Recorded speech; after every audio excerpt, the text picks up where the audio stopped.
What if Anakin went to Tatooine instead of Mustafar? How would that change things? Let's find out. So in this timeline, the deviation from the original timeline occurs right after Anakin tells Padme he is going to Mustafar. We pick up with Anakin piloting a starfighter out of Coruscant. Let's begin. As the Coruscant skyline faded into the distance, Anakin's Hutt to act as class interceptor merged seamlessly with its hyperdrive ring. The former Jedi Knight, now consumed by the dark side, had initially set his coordinates for Mustafar, ready to carry out Palpatine's orders to eliminate the Separatist leaders there. However, as he prepared to make the jump to hyperspace, a sudden, violent surge of hatred clouded his mind. The faces of the Separatist leadership blurred and morphed into the faces of those who had tormented him and his mother. Watto's sneer, Gardula the Hutt's cruel laughter, and Jabba's slimy visage flashed before his eyes. The dark side thrived on these emotions, twisting them, magnifying his anger and hatred. It whispered insidiously, reminding Anakin of the true architects of his suffering, the slave owners and the criminals of Tatooine. With a snarl, Anakin changed course. The Separatists could wait. He had more personal demons to confront, Anakin decided. Yet, even as he set his new trajectory, the tactical part of his mind, honed by years of war, remained active. Anakin opened a secure comms channel to Commander Appo of the 501st Legion. Appo soon answered. "Commander," Anakin growled, his voice laced with dark authority. "Dispatch a squad of our best Republic commandos to Mustafar immediately, Commander. The Separatist leadership are hiding out on that planet. They need to be destroyed." And having ordered this, Anakin shared with the commander the coordinates for the base the Separatist leaders were hiding out in. "At once, General," Appo replied. "I'll make sure it's done."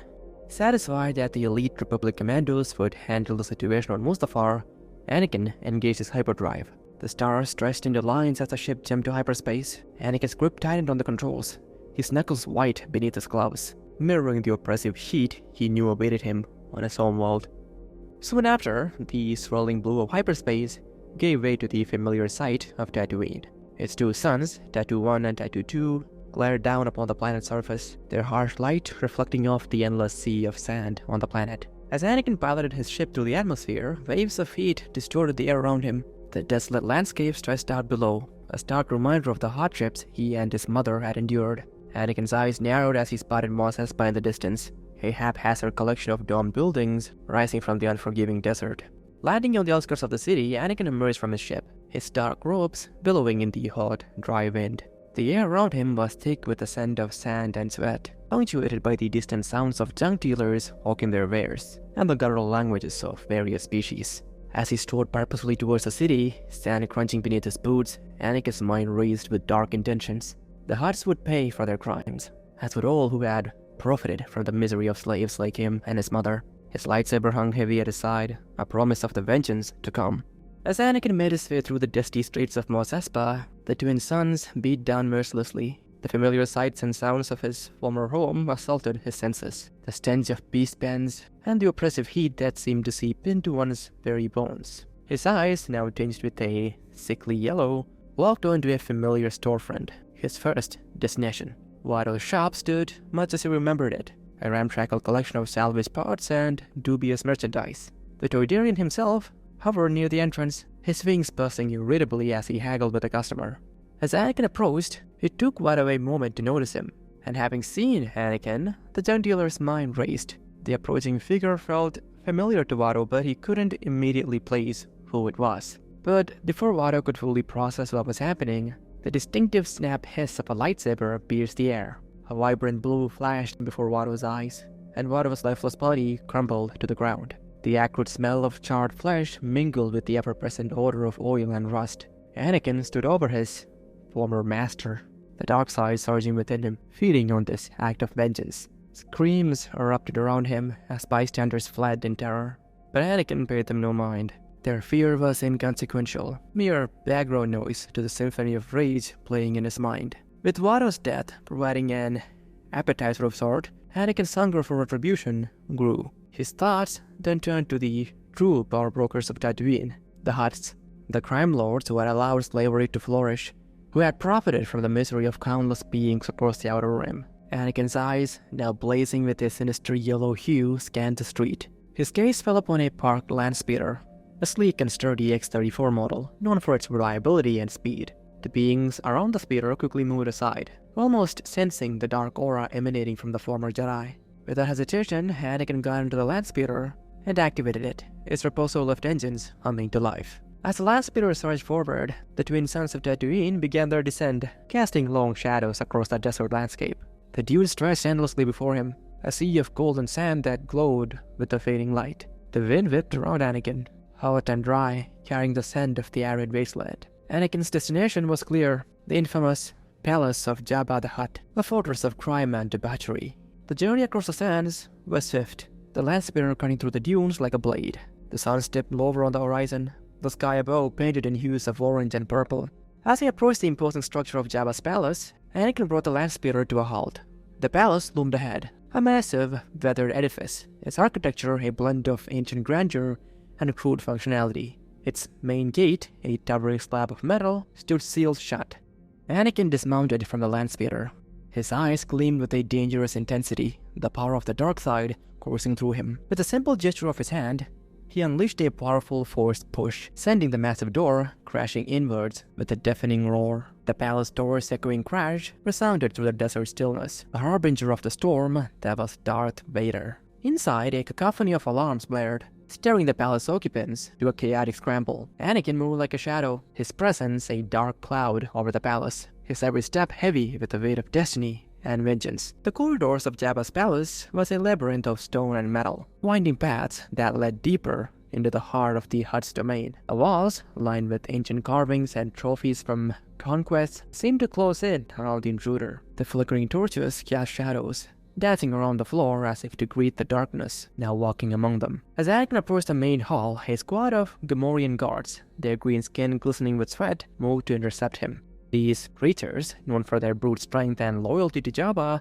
gripped their vibroaxes with anticipation. Their guttural grunts echoed in the hall as they prepared to strike. With the flick of his wrist, Anakin's lightsaber ignited, casting a blue glow that illuminated his grim features. The hum of the blade filled the air, a sound that sent shivers down the spines of those who dared to face him. The Gamorreans charged, their axes raised, but Anakin was a blur of motion. His saber danced through the air, a streak of blue that moved with a speed and precision that defied belief. The first Gamorrean barely had time to register the movement before his axe was cleaved in two, his arm following suit. A quick spin at Anakin's saber from the neck of the other, sending his head rolling across the stone floor. Blaster fire erupted from both sides at this point, the red bolts sizzling through the air. Anakin raised his free hand, the force enveloping him in an unseen shield that halted the blaster bolts mid-flight. With a twist of his wrist, he then sent the bolts hurling back at their origins, striking down the Rodian and Weequay shooters that had dared to challenge him. As he continued his relentless advance, a squad of Nikto guards, wielding vibroblades, charged at him. But the former Jedi was undeterred. His saber was a whirl of motion, cutting through the air with a speed and ferocity that left his opponents reeling. One Nikto, faster than the others, managed to dodge one of Anakin's attack and swung his blade towards Anakin's midsection. But Anakin sidestepped the blow with uncanny speed, his lightsaber flashing downward in a swift arc. And then the Nikto looked down, bewildered as his weapon clattered to the ground. And when he looked closer, he noticed that along with the weapon, his hand that gripped it was also lying on the ground. Before he could let out a scream, Anakin's blade cut through the air once more, and the Nikto's headless body crumbled to the floor. The panic cries of the wounded and dying mingled with the relentless hum of Anakin's lightsaber. As more guards poured into the room, a pair of Aquilish, their tusks bared in snarls, brandished blaster rifles, and opened fire. Anakin spun his saber, deflecting the bolts with such speed that they seemed to form a protective halo around him. He moved like a force of nature, his strikes precise. And within moments, the Aquilish were cut down in quick succession, their bodies joining the growing pile at Anakin's feet. Then came the Trandoshans, possibly mercenaries, their reptilian eyes gleaming with bloodlust. Armed with Beskar staffs, they lunged at Anakin. But he was ready. He leaped into the air, his lightsaber spinning in a blur of motion. The Trandoshans raised their weapons to block, but they were too slow. The saber cut through them with ease, sending limbs and heads tumbling to the ground.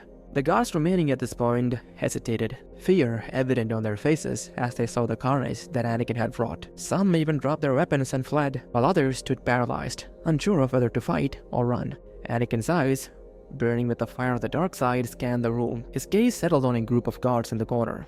their weapons raised, yet unmoving. With a surge of the Force, Anakin pulled them towards him, their feet dragging against the stone floor. As they neared, Anakin slashed with his lightsaber, and the guards fell in a cascade of limbs and blood, their final screams echoing in the chamber. The last of the defenders, a massive Gamorrean wielding a vibro axe, charged at Anakin with a roar. The beast swung its weapon in a wide arc, aiming to cleave the intruder in two. But Anakin, of course, met the charge head-on. With a powerful push, Anakin sent the Gamorrean stumbling backward. He followed with an upward slash, severing the guard's arm at the elbow. The Gamorrean howled in pain, clutching the stump where its arm had been. Anakin then ended its suffering, his lightsaber piercing the creature's chest.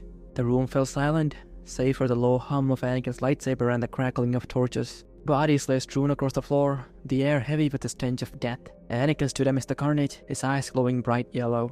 Dark veins had begun to spiderweb around Anakin's eyes, a visible manifestation of the dark side's corrupting influence. The power surging through Anakin was intoxicating, unlike anything he had ever known. It was as if the dark side itself was a living entity, feeding on his anger and hatred, granting him strength beyond his wildest imagination. The rage that fueled him was immense, an all-consuming fire that demanded more destruction, death, and vengeance. Anakin sensed life nearby, a concentration of presences that radiated fear above all else. With the dark side guiding his actions, Anakin turned and made his way deeper into the palace. He moved like a shadow, his lightsaber still ignited, casting a cold, blue light. As he neared the main chamber, a cadre of droids moved to intercept him. Their mechanical voices chattered commands, but Anakin paid no mind. With the push of his hand, he unleashed a powerful force push, sending the droids crashing into the walls. They sparked and shuddered, their circuits fried as they crumpled to the ground, mere obstacles in Anakin's path. The doors to Jabba's throne room loomed ahead, massive and imposing. Anakin felt a surge of dark satisfaction as he reached out with the Force, tearing the doors apart. The massive doors to the throne room shattered and groaned, then tore free of the wall, hurled aside by an unseen force. Jabba, reclining on his dais, narrowed his eyes at the intruder, a figure cloaked in darkness, a glowing blue lightsaber casting eerie shadows in the dim room. For a moment, silence hung in the air, the only sound being the hum of the lightsaber, and then the room erupted in a cacophony of blaster fire. This was the work of Jabba's personal guards. They opened fire at the figure before them, their red blaster bolts screeching towards the intruder in a deadly barrage. Jabba watched, confidence swirling within him. This assassin, Jedi or not, would meet his end in a storm of plasma. But Jabba's confidence soon turned to shock as the intruder moved. The blue lightsaber spun and twirled, deflecting blaster bolts with impossible precision. Anakin Skywalker had become a whirlwind of death, his blade a blur that sent bolts ricocheting back at their sources. Guards crumbled under their own fire, and those who weren't hit directly were thrown aside by powerful blasts of the Force. In a matter of moments, the room fell silent again. The intruder, as Jabba watched, stepped over the corpses, advancing towards Jabba with a chilling calm. Jabba's bulbous eyes widened as he took in the sight. The Hutt's gaze then shifted to the rest of the room. Gathered there were several members of the Hutt cartel, including the nearly 700-year-old Gardula the Hutt, her massive form slumped in a corner, flanked by her own guards. Other lesser Hutts, emissaries, and dignitaries were also present, all watching on in horror. Desperation crept into Jabba's voice as he barked an order in Huttese, translated by a nearby protocol droid. "What is it that you want? Jedi credits? Power? We can negotiate," Jabba said, which the droid translated, addressing Jabba as the mighty Jabba. Anakin didn't respond. His eyes flicked to the protocol droid, which instantly crumbled under an invisible force, crushed into a heap of twisted metal and sparking circuits. Jabba, taken aback, switched to Basic, a language he rarely spoke. The side note, Jabba could speak Basic. "We can negotiate, Jedi," Jabba began in Basic, but Anakin's rage would not be placated by words. The anger that had built within him was almost a living, breathing entity, demanding blood and retribution, not negotiations. With a surge of fury, Anakin leapt forward, lightsaber in hand. He moved with deadly grace, his blade slicing through the air with the precision of a surgical droid. The first Hutt Anakin reached, a lord from Nal Hutta, had barely time to scream before Anakin's blade carved through him, the stench of burning flesh filling the room as the Hutt's body convulsed and then lay still. Next was the Hutt emissary, who attempted to back away, blubbering in fear. Anakin's lightsaber hummed as it cleaved through the emissary's torso. The Hutt's eyes bulged in shock as his entrails spilled onto the floor, a grotesque mix of fluids pooling around the lifeless form. Jabba watched, horrified, as this assassin continued his rampage. Anakin's moments were almost poetic in their brutality, each swing of his lightsaber a calculated stroke that brought death to any who stood in his path. Gardulla the Hutt, her massive slug-like body squirming in the corner, watched with wide, panicked eyes. Her usually haughty demeanor was replaced by abject terror. Anakin looked at her, and she felt a cold dread seep into her very being. Anakin's eyes, glowing yellow, seemed to promise a fate worse than death. Anakin then approached Gardulla. He deactivated his lightsaber, the blade retreating into the hilt with a sharp hiss. For a brief moment, hope flickered in Gardulla's eyes, a fleeting hope that perhaps this nightmare would end, that maybe she was not a target. But that hope was immediately crushed as Anakin leapt onto her dais, closing the distance between them in a heartbeat. With the dark side guiding his actions, Anakin brought the top side of his deactivated lightsaber down onto Gardulla's face, the force of the blow cracking the Hutt's thick, leathery skin. Gardulla let out a guttural cry, a mix of pain and fear, as Anakin struck again, and again, and again.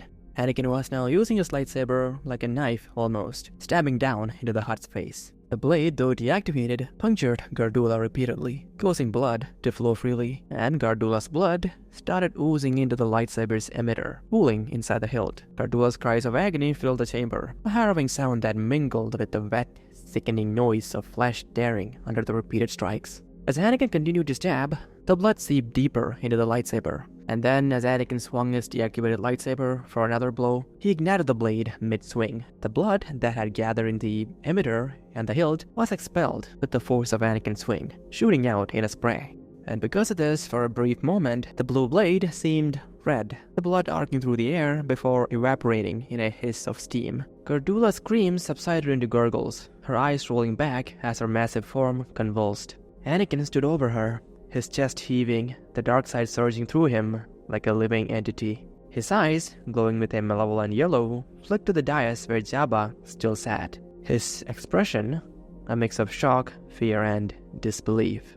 The room seemed to hold its breath as Anakin turned his full attention to Jabba, the final target of his vengeance. The massive Hutt's body quivered, his eyes darting around the room, seeking any escape, even though he couldn't exactly run for it. But there was none. The room was a tomb, sealed by the dark presence that had claimed it. Anakin approached Jabba with measured steps, his lightsaber held low, the blade casting a cold, blue light. He could feel the Hutt's fear, a palpable aura that fed his rage. The dark side again whispered to him, urging him on, promising power and satisfaction in the act of destruction. Anakin then stood before Jabba, who again attempted to negotiate in basic. And then, without warning, Anakin swung his lightsaber in a horizontal arc, cutting through Jabba's stomach. The blade sliced through the thick, rubbery flesh, opening a gaping wound. Jabba let out a roar of pain, his body convulsing as his innards spilled out onto the floor. The sight was grotesque. Jabba's cries echoed through the chamber, a sound filled with both agony and despair. The Hutt's eyes rolled into their sockets, his mouth opening and closing in a silent plea, for mercy perhaps. But there would be no mercy here. The stench from the Hutt was almost unbearable. Anakin then raised his lightsaber. Through another swift, brutal motion, he drove the blade into Jabba's face, the searing plasma cutting through the flesh and bone. Anakin then twisted the hilt, the blade slicing deeper, the smell of burning flesh overtaking Anakin's senses. Overwhelmed by the torrent of emotions, Anakin let out a violent scream, a sound filled with rage, despair, and anguish. As if possessed, he continued to stab Jabba's lifeless body, each thrust of his blade punctuated by another agonizing cry. Jabba's body slumped forward, the life having drained from his enormous frame. Yet Anakin continued, his strikes becoming more erratic, more frenzied. The blue blade plunged into Jabba's already ruined face again and again, each stab a cathartic release of the pent-up darkness within Anakin. Finally, Anakin stopped, the scream fading into a ragged breath. Anakin stood motionless for a long moment, surveying the destruction he had wrought. As the adrenaline began to ebb, Anakin's mind raced. Where should he go now? The faces of the Separatist leaders briefly flashed in his mind, but they seemed distant, and already taken care of, quite possibly. And then, the memory of his mother, Shmi Skywalker, surfaced in Anakin's mind. Her kind and gentle smile, the way she looked at him with love in her final moments. The Lars family, his step-family, had taken her in, but they had also let her die, the darkness whispered. They had failed her, failed him, and the rage ignited anew. a wildfire that demanded retribution. With renewed purpose, Anakin strode out of the palace. As he made his way through the corridors, he became aware of hushed voices and furtive movements in the shadows. Credits and valuable trinkets lay scattered on the floor, evidence of a hasty looting, it seemed. A metallic clang suddenly drew his attention to the left. It was the sound of a bag of credits being hastily dropped. Anakin's gaze snapped towards the source of this noise. There, half hidden in an alcove, stood a figure frozen in terror. This being's eyes, wide with fear, met Anakin's, and the being remained perfectly still, not daring to move a muscle. Anakin recognized the look in those eyes, looking back at him. It was the same look he had seen countless times in the slaves of Tatooine. This being, likely a slave of the now very much dead Jabba, had seized the opportunity for freedom amidst the chaos, but now feared that Anakin would cut them down just as he had the Hutts. For a long moment, they stood in silent tableau. Anakin, his hand resting on his lightsaber, and the former slave, paralyzed with fear, the bag of credits lying forgotten at their feet. The air between them was charged with tension, the slave clearly expecting death at any moment. But then, without a word, Anakin turned away, allowing the former slave and others to take what they could and escape. Emerging from the palace, Anakin was struck by the cold night air of the desert. The 3 moons of Tatooine hung low in the sky, bathing the landscape in an ethereal silver glow. The sand dunes stretched before him like frozen waves, their edges softened by the moonlight. He quickly located the land speeder he arrived in, and set off across the desert towards the Lars homestead. He still remembered where the homestead was located, even though it's been a few years since he'd been there. The repulsor lift engines hummed as he pushed the land speeder to its limits, sending plumes of sand billowing in his wake. The wind whipped at his face, carrying with it familiar scents of the desert night. The crisp chill of the air, the faint aroma of night-blooming cacti, Anakin recognized all of it. The journey to the Lars homestead was a silent one, save for the mechanical hum of the speeder and the distant calls of nocturnal creatures stirring in the coolness of the desert night. As he approached the familiar pit of the homestead, the wind picked up, carrying with it the distant cries of sandcrawlers and the faint rustle of desert flora. The horizon was a sea of darkness, broken only by the soft flickering lights of the moisture farm. Anakin brought the land speeder to a stop and stepped out, the coarse sand crunching beneath his boots. Anakin moved with purpose, the hem of his black cloak brushing against the sand. The homestead was dark, its inhabitants likely asleep, unaware of the darkness that had come to their doorstep. But then, illuminated by the pale moonlight, something caught his eye. A simple stone marker, weathered by the harsh desert winds, stood silent vigil near the edge of the homestead. Anakin's steps faltered as recognition dawned on him. It was his mother's grave. The sight of it hit him like a physical blow, momentarily pushing back the tide of anger that had consumed him. Memories, long suppressed, came flooding back with vivid intensity. He remembered the day he had found her, bound and beaten in that Tuscan camp. The way her frail body had felt in his arms, her eyes, once so full of love and warmth, clouded with pain as she struggled to focus on him. The sound of her voice, weak but filled with joy as she spoke her final words to him. Anakin remembered it all. His knees buckled and he found himself kneeling before the grave. His fingers traced the etched lines of her name, Shmi Skywalker. He remembered digging this grave, his hands raw and bleeding as he clawed at the unyielding ground of Tatooine. As Anakin's eyes adjusted to the darkness, he noticed another gravestone beside his mother's. This one read, Cliegg Lars, the man who had freed his mother, who had given her a life of freedom, however brief. The man who had loved her, but Anakin couldn't be there. His anger, which had seemed so justified mere moments ago, now felt hollow and misplaced. Cliegg Lars hadn't failed his mother. He had freed her, and was there for her. In a way, Shmi died not because of Cliegg, but because of Anakin. Because he couldn't be there. It was his fault his mother died, Anakin thought. He then recalled the fateful day he had buried her, his words echoing across time. I wasn't strong enough, but I promise I won't fail again. I miss you so much. That promise resonated within him now, cutting through the haze of anger and hatred that had consumed him. He had failed to protect Shmi. But what of Padme? Would he let her die too? Everything he had done so far, joining Palpatine, turning to the dark side, was all to save Padme. Yet here he was, on Tatooine, seeking vengeance for his own selfish desires, rather than working to protect her. As this truth settled over him, Anakin felt a shift within himself. The yellow tint faded from his eyes. the dark veins receding from his skin. Clarity returned, bringing with it a crushing wave of guilt for his recent actions. Anakin's hands trembled as he traced the letters on his mother's gravestone once more. "I'm sorry," he whispered, his voice barely audible. With renewed purpose, Anakin rose to his feet. He had to return. Padme needed him, and he had wasted precious time indulging in his darker impulses. As he turned to leave, however, a flicker of movement caught his eye. From the shadows of the homestead emerged two individuals, Owen and Lars, blasters held at the ready. Anakin couldn't exactly make out the expression on their faces, but they seemed determined as they confronted the intruder on their property. "Who are you?" Owen called out, his voice gruff with sleep and weariness. "What are you doing here?" With everything that was going on, among other things, the possibility of him triggering a perimeter alarm had escaped Anakin's mind. "Who are you?" Owen asked again. Anakin stood motionless. For a brief moment, he even considered responding, revealing his identity to his step-brother. In that instant of hesitation, a flicker of recognition crossed Owen's face. Even in the dim light, there was something hauntingly familiar about the intruder's silhouette.